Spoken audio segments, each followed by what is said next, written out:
এইভাবে যদি একবার নিরামিষ শুক্তো বানিয়ে খাও 100% গ্যারেন্টি, তো আগের সব প্রসেস তোমরা ভুলে যাবে।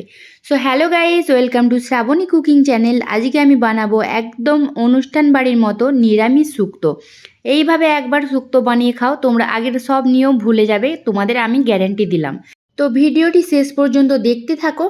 শেষ পর্যন্ত যদি না দেখো খুব মিস করবে। তো চলো দেখা যাক আমি কিভাবে বানাচ্ছি, তোমরা দেখে নিও। তো ফার্স্টে দেখো সমস্ত সবজিগুলো কেটে নিয়েছি, কিভাবে কেটেছি সেটাও দেখে নাও। এ দেখো কাঁচকলাগুলো এভাবে কেটেছি একটু বড় সাইজ করে। আলুগুলোর খোসা ভালো করে ছাড়িয়ে আলুগুলো সেমভাবে কেটে নিয়েছি। এরপরে এখানে কেটে নিয়েছি বেগুনগুলো একটু বড় রেখেছি, কারণ বেগুন তো এমনিতেই গলে যায়। তো এখানে সজনে ডাঁটাগুলো কেটে নিয়েছি ভালো করে ছালটা ছাড়িয়ে। আর এখানে উচ্ছে ছাড়া শুক্তো ঠিক হবে না। তো এখানে সব সবজি রেডি।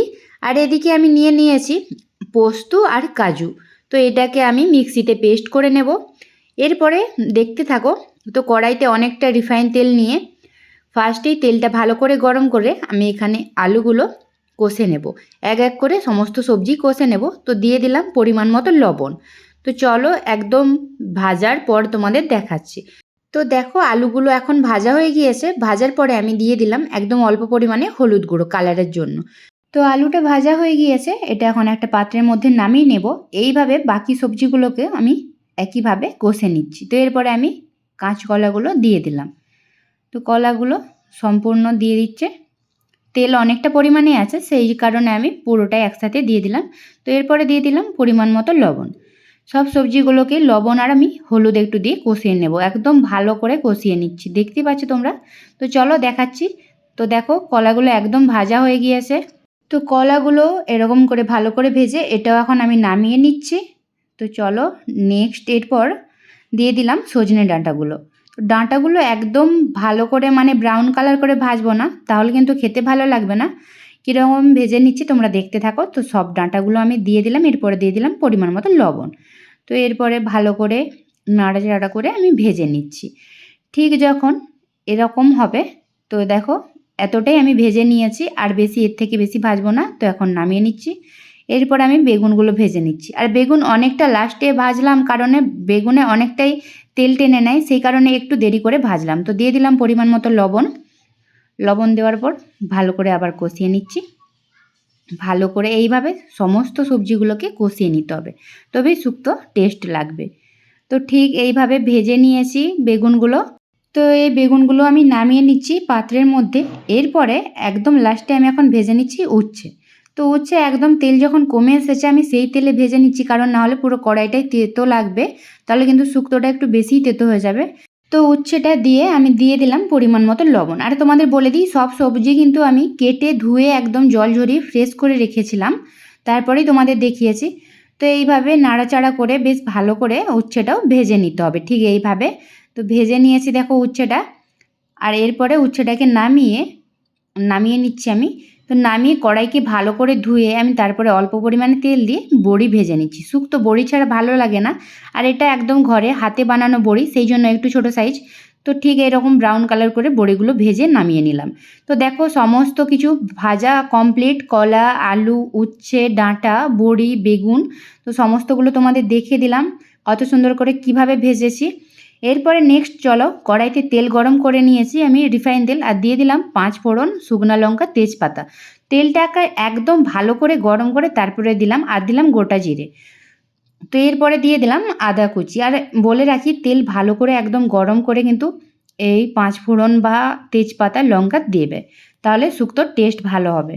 তো একদম কড়াই ভালো করে গরম করে আর তেলটাকেও তারপরে দিয়েছি। তো আদাটা দেখো ভালো করে একদম ভেজে আমি দিয়ে দিলাম হলুদ গুঁড়ো, আর এরপরে দিয়ে দিলাম লঙ্কা গুঁড়ো, একটু ঝাল ঝাল লাগবে তাহলে। তো ভালো করে আদাটা ভেজে তারপরেই দিলাম গুঁড়ো মশলাগুলো। আর আদাটা দেখতেই পাচ্ছ একদম ভালো করেই ভাজা হয়ে গিয়েছে। তো তারপরে দিয়ে দিলাম। এরপরে আমি এর মধ্যে আদার যখন কাঁচা সেন্টটা চলে যাবে তারপরে দিয়ে দিলাম টমেটোর পেস্ট। তোমরা টমেটো চাইলে কুচিয়েও দিতে পারো, আমি এখানে পেস্ট করে দিলাম। তো এইভাবে দেখো এরপরে আমি মশলাটা রেডি করে নিচ্ছি। তো গ্রেভি দিয়ে দেখো এখন তেল ছেড়েছে, বেশ কিছুক্ষণ পরে তোমাদের দেখালাম। তো যতক্ষণ না এভাবে তেল ছাড়ে ততক্ষণ কিন্তু গ্রেভিটা রেডি হবে না। তো এখন দেখো তেল ছেড়েছে গ্রেভি দিয়ে ভালো করে। এরপরে কষিয়ে রাখা বা ভেজে রাখা সমস্ত সবজিগুলো আমি এক এক করে এর মধ্যে দিয়ে দেব। তো হাতে এটা ফার্স্টে আমার কলা এসেছে তাই কলা দিলাম। তো থালার মধ্যে যতগুলো আছে সব সবজি দিয়ে দেব, শুধুমাত্র বড়িটা ছাড়া। বড়িটা এখন থেকে দেবো না, বড়িটা একদম লাস্টে দেবো। তোমরা দেখতে থাকো তাহলেই বুঝতে পারবে। তো সমস্ত সবজিগুলো এক এক করে আমি এর মধ্যে দিয়ে দিলাম। এইভাবে তোমরাও শুক্তো খুব সহজে বানিয়ে নিতে পারবে, ঠিক একদম অনুষ্ঠান বাড়ির মতো। তো শেষ পর্যন্ত দেখতে থাকো, তোমাদের জন্য আরও কিছু আছে স্পেশাল মানে মশলা, তোমরা দেখতে থাকো শেষ পর্যন্ত। তো এখন ভালো করে কষিয়ে নেব, মানে গ্রেভির সাথে সবজিগুলো একদম ভালো করে কষিয়ে নিতে হবে। ঠিক এইভাবে দেখো কত সুন্দর করে কষানো হয়েছে, এটা দেখতেই পাচ্ছ। তো একবারে এখন ভালো করে এখন কষিয়ে তারপরে আমি এখন এর মধ্যে জল অ্যাড করব। যতক্ষণ না ভালো করে কষানো হয় সবজি আর গ্রেভি একসাথে, ততক্ষণ কিন্তু জল অ্যাড করবে না, তাহলে কিন্তু ভালো লাগবে না। তো বেশ কিছুটা পরিমাণে আমি জল দিয়ে দিলাম, দেখতেই পেয়েছো। তো জল দেওয়ার পর আবারও নাড়াচাড়া করে নিচ্ছি ভালো করে। আর আমি এতে ঢাকনা দেবো না, যেহেতু সবজিগুলো কষিয়েছি তো ভালোই সেদ্ধ হয়ে গিয়েছে তখনই। তো বেশ কিছুক্ষণ পর দেখো এখন এটা অলরেডি ফুটছে কত সুন্দর। তো এরপরে আমি খুন্তি দিয়ে একটু আবারও নাড়াচাড়া করে নিচ্ছি। যেহেতু আবারও বলছি আমার সবজিগুলো কষানো আছে, তাই জন্য অনেকটাই দেখো আলুটাও ভালো সেদ্ধ হয়ে গিয়েছে একদম, কলাটা অনেকটাই হয়ে গেছে, কিছুটা শক্ত আছে।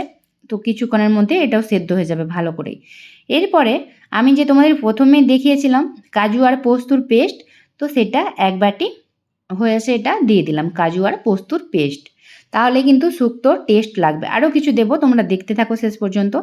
দেওয়ার পরে আবারও ভালো করে নাড়াচাড়া করে মিক্স করে নিচ্ছি। তো বেশ কিছুক্ষণ পর তোমাদের দেখাচ্ছি, এটা এখন ফুটছে অলরেডি, দেখতেই পাচ্ছ। তো এরকম ফুটে যাওয়ার পর আমি দিয়ে দিলাম এখানে 250 গ্রাম ফ্যাট মিল্ক। তো তোমরা চাইলে এমনি রেগুলার মিল্কও দিতে পারো, কোনো ব্যাপার নয়। তো যেহেতু শুক্তো সব কিছুই দিতে পারবে। তো এরপরে আবারও ভালো করে মিক্স করে নিচ্ছি। আর কালারটা অনেকটাই হালকা হয়ে গিয়েছে, যেহেতু দুধ, কাজু আর আমি এখানে পোস্ত পেস্ট দিয়েছি সেই কারণে। তো দেখো এখন শুক্তো প্রায় রেডি।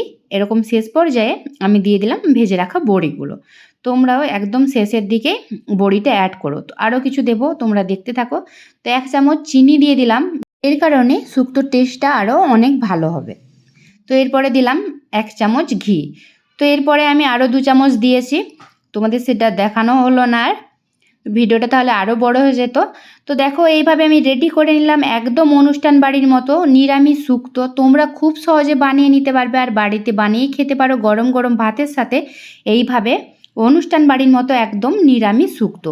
ভিডিওটি কেমন লাগলো অবশ্যই কমেন্টে জানিও। ভালো লাগলে লাইক, কমেন্ট অ্যান্ড শেয়ার করে দিও। আর আমার চ্যানেলে নতুন হয়ে থাকলে চ্যানেলটিকে অবশ্যই সাবস্ক্রাইব করে পাশে থেকো আরও নতুন নতুন রান্নার রেসিপি দেখার জন্য। পাশে থাকা বেল আইকনটি অবশ্যই ক্লিক করে দিও, যাতে করে আমার রেসিপির ভিডিও সবার আগে তোমার কাছে পৌঁছে যায়। তো এইভাবে তোমরা খুব সহজে বানিয়ে নিতে পারবে একদম অনুষ্ঠান বাড়ির মতো নিরামিষ শুক্তো। তো চলো আজকের মতো টাটা, দেখা হচ্ছে নেক্সট ভিডিওতে।